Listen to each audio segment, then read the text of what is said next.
it up, made a meal in a minute. Gang banging, I killed the lieutenant. Dope boy and I'm still winning. Still rolling on Nolansville. Shoot out the window, yo, hold the wheel. Then keep riding, we know the drill. From Nashville, still a river rat. Keep a semi with me, I'm a bust that. It's me, SimbaTv.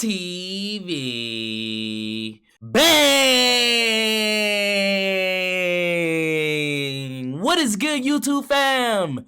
It's your boy Simba coming back here again with another reaction video for you guys today. For today's reaction video, we got Mr. Ballin. This man is about to live a nightmare, so let's jump up in it. In 2000, a handwritten note was discovered at the bottom of the ocean up in the Arctic Circle, and it revealed this absolutely horrifying true story. But before we get into that handwritten note, if you're a fan of the strange, dark, and mysterious delivered in story format, then you come to the right place because that's all we do, and we upload once or twice every week. So if that's of interest to you, please invite the like button to go on a long bike ride with you, but make sure before you step off, you replace the water in their water bottles with hot dog water. Also, please subscribe to our channel and turn on all notifications so you don't miss any of our weekly uploads. All right, let's get into today's story.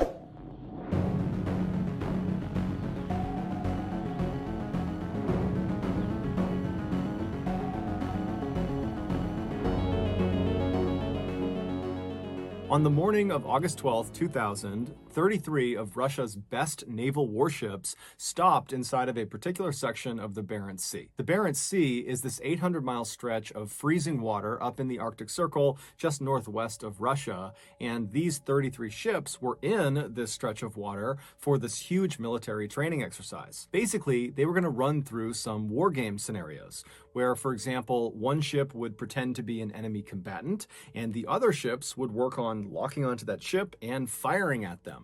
But of course, they wouldn't use real missiles or torpedoes. They would use duds that didn't actually explode. And so around 9 a.m., the man who was in charge of this entire operation, his name was Admiral Popov, and he was actually on board one of these 33 ships. He authorized one of the submarines that was out there to shoot 2 of their dummy torpedoes at a target, an enemy combatant, which was actually just one of the other ships.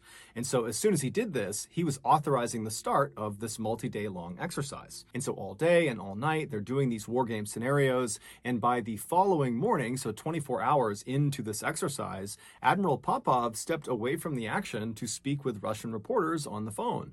And during this interview, he tells them that so far, the training exercise is going exactly to plan and that it looks like it will ultimately be a huge success. However, there was a problem. At the same time, Admiral Popov is giving his remarks to the reporters about how well this exercise is going, the family members of some of the crews that were out there as part of this exercise, they heard a rumor that the exercise was not going to plan, that in fact, something bad had happened to one of the ships. But none of the family members had any more information beyond that. Even though this rumor was just that, a rumor, where did you hear it from? Of these crews that are participating in this exercise, they naturally became very worried. And so they all that morning began calling the naval base where the 33 ships had originated, asking for more information. And the phone operator on the base that was receiving all of these calls that morning at first was telling these family members that no, nothing's going on. I haven't heard anything. There's no issues. But eventually, this phone operator let slip that, in fact, they too had heard the rumor that something bad had happened, and they think it actually might be true. But when this family member who heard this pressured the phone operator for more information, the operator clammed up and said, I can't give you anything else.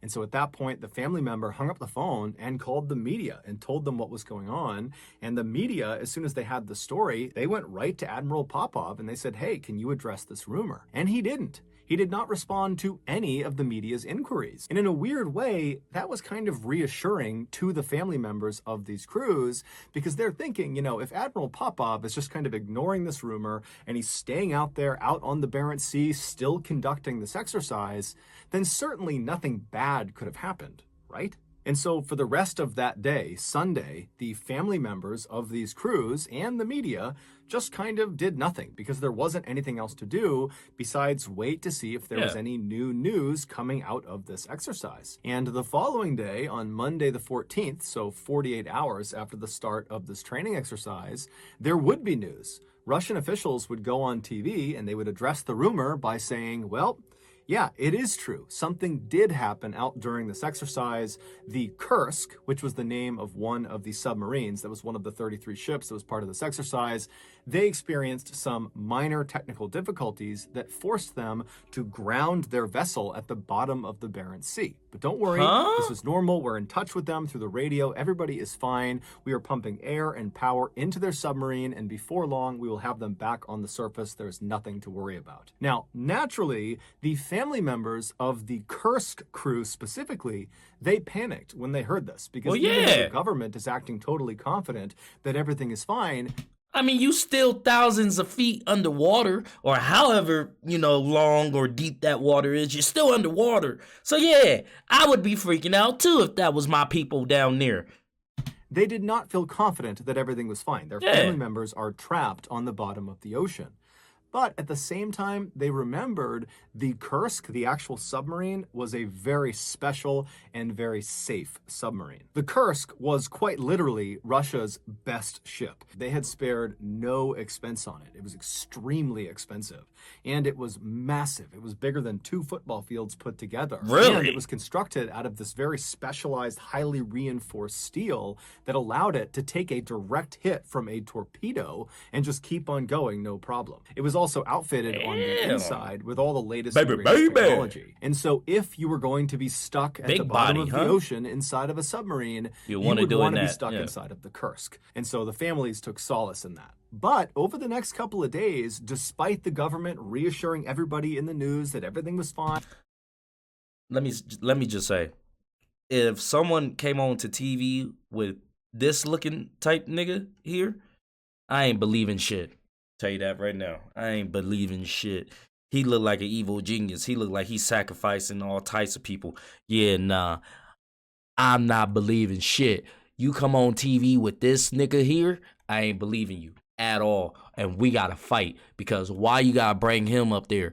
This, bruh, nah. Wouldn't believe it. Totally minor. We're gonna have the Kursk up in no time. Despite all that, the Kursk still had not been raised to the surface, and the government was not giving the families or the media any new information. And so in this kind of void of no real information, the families began to panic and the media began to speculate. Did the Kursk really suffer from minor technical difficulties like the government was saying, or was this something more serious? This question would be answered on August 21st, so 9 days after this training exercise had begun, when a Norwegian dive team, they were out there to assist in the recovery effort, they were able to dive down to the Kursk, and they actually got inside of the submarine through an escape hatch. An escape hatch is like this watertight closet that kind of sits on the outside of the submarine, and it allows people to go in and out of the submarine without flooding it. And once these Norwegian divers got inside of the Kursk and had a look around,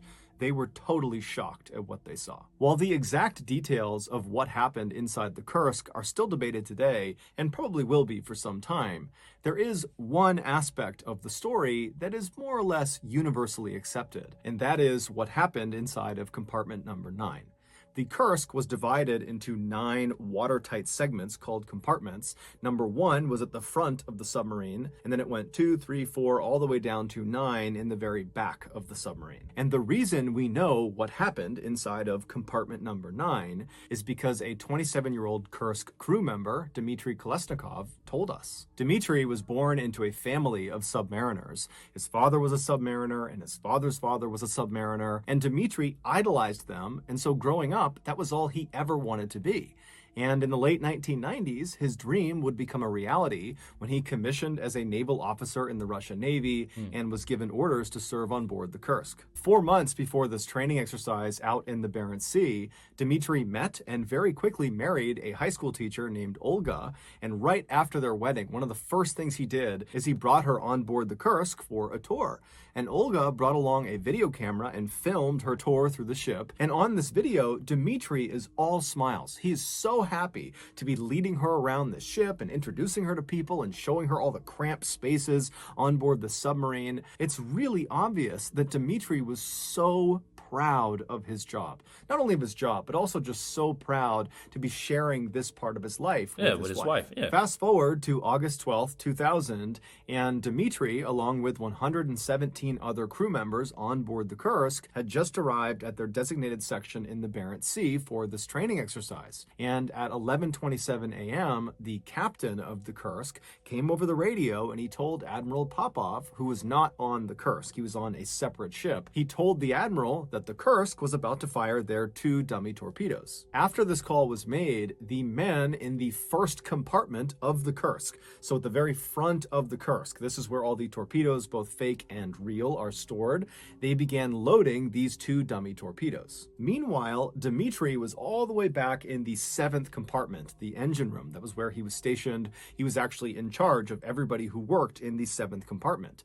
And so as these 2 dummy torpedoes are being loaded, Dmitry and his men, there weren't that many of them, they were twisting dials and pulling levers, when all of a sudden there's this really loud crashing sound, and then the ship shudders and then jolts hard to one side, as if someone had grabbed the front of the submarine and just forced it to one direction. What Dmitry and the men in the 7th compartment could not have possibly known was that one of the real torpedoes in the first compartment had malfunctioned and it exploded. But because of how well built the Kursk was, how strong the exterior walls were, this torpedo, as advertised, did not puncture through it. It did a lot of damage and caused a massive fire, but the sub was not sinking. So back in the 7th compartment, Dmitry, he stands up from being jostled to the ground, and the alarms are going off and everything is totally chaotic. Everyone's asking what's going on, and Dmitry, he takes charge and he tells his men to follow the emergency protocol, which was to seal the watertight doors of your compartment. And so in this case, he sealed both the doors, one leading to the 6th compartment and the other leading to the 8th compartment. There's a lot of reasons for why they do this, but in essence, if there's a leak somewhere in the submarine, by sealing off your compartment, you protect yourself from being flooded. As Dmitry and his men are sealing these 2 doors, they would have begun to see and smell smoke as it came in through the ventilation ducts, because there was now this uncontrolled fire raging at the front of the submarine. They also would have felt the submarine suddenly pitch upward at a very steep angle as the captain of the Kursk desperately tried to surface. But before they could reach the surface, that uncontained fire reached the other live torpedoes, and it set off this almost instantaneous chain reaction of explosions. This second collective blast killed virtually everyone in the front half of the submarine. Either the blast itself blew them apart, or once this hole in the front of the submarine, because the second blast did puncture the walls, once that hole was created, all this Arctic water began flooding into the submarine. So if you didn't get killed by the blast, you very quickly drowned. The only people who survived the first and second explosions were anyone in the 6th compartment going backwards. So 6, 7, 8, and 9. And so Dmitry and the other men in the 7th compartment, they would have been definitely badly shaken up from that second explosion. That completely rocked the submarine and sent them tumbling all over the place.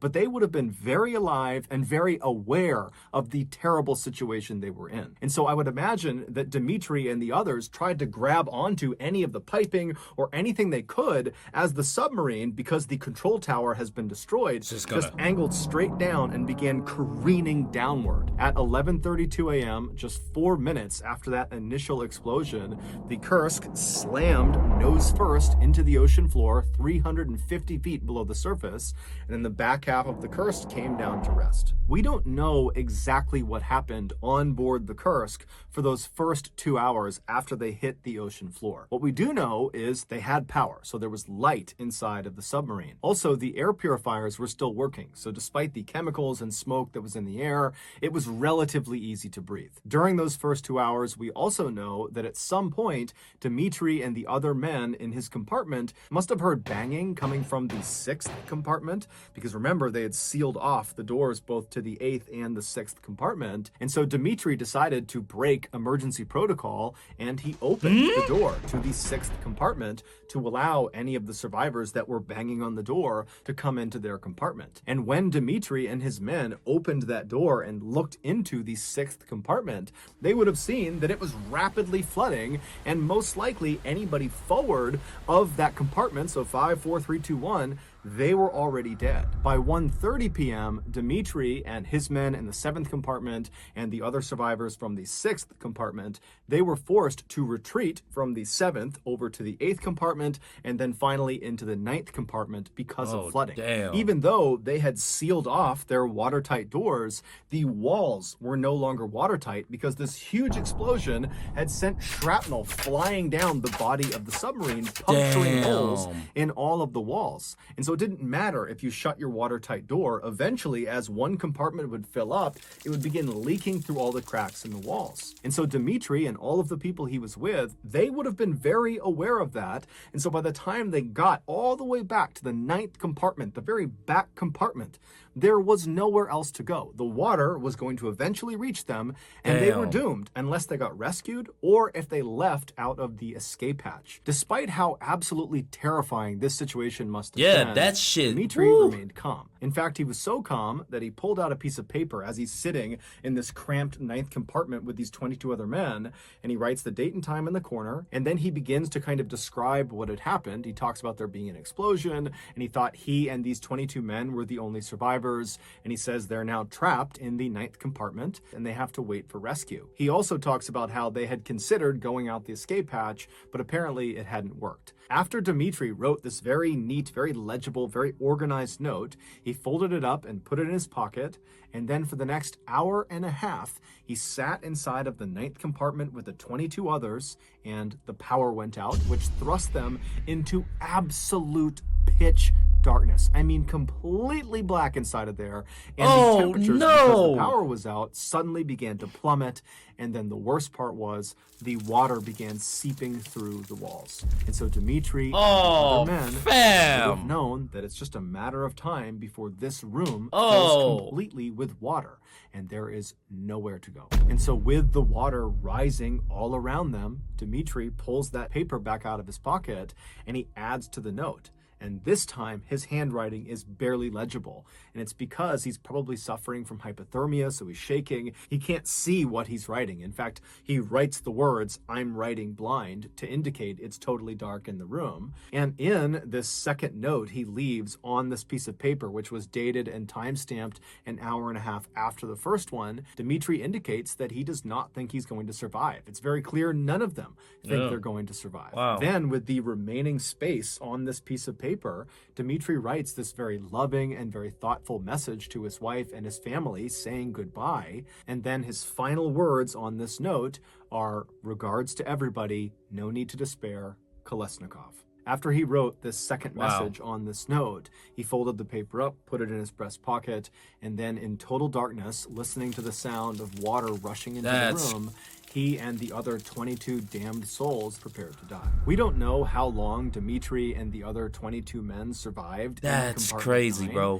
But experts say the entire Kursk submarine was completely flooded 8 hours after the initial explosion. One of the most heartbreaking aspects of this case is that Dmitry and these 22 other men could have potentially been saved if the Russian response was a little bit more urgent and coordinated.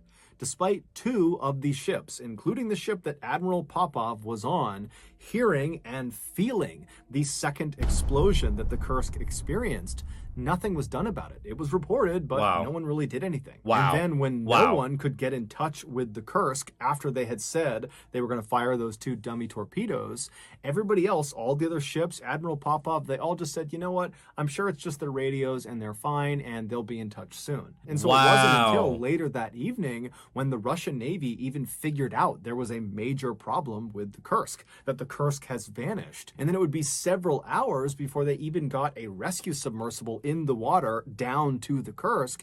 And then once it was down there, they could not latch onto the escape hatch on the submarine. And so even if there were survivors inside of the submarine, they would not have been able to exit into this rescue submersible. And so for days and days, the Russians struggled to try to get inside of the submarine and kept turning down foreign aid from Norway, from America, from Great Britain. And then finally, 9 days after the Kursk had sank, the Russians did accept foreign aid, And that's when the Norwegian dive team, they went down and they were able to open up the escape hatch. And when they went inside the submarine, they saw it was completely flooded. There were bodies floating everywhere. And that's when ultimately Dmitry's body was found, and they found that note tucked in his breast pocket. Russia would go on to award the entire crew of the Kursk with the Order of Courage, which is a very significant military award. And the families of the crew of the Kursk were given 10 years' salary each. They were also given free housing in any Russian city, and their children would all have their college education paid for. So that's going to do it, guys. If you found the secret... That was heartbreaking. The fear that is going on, you know, knowing that you're about to die, knowing that you're about to die a horrible death by drowning pitch black down under this. The fear. Wow, man. If you guys like this video, go ahead and hit that thumbs up button for me. Thank you guys for commenting, sharing, and subscribing. And I'll see you guys next time. Peace.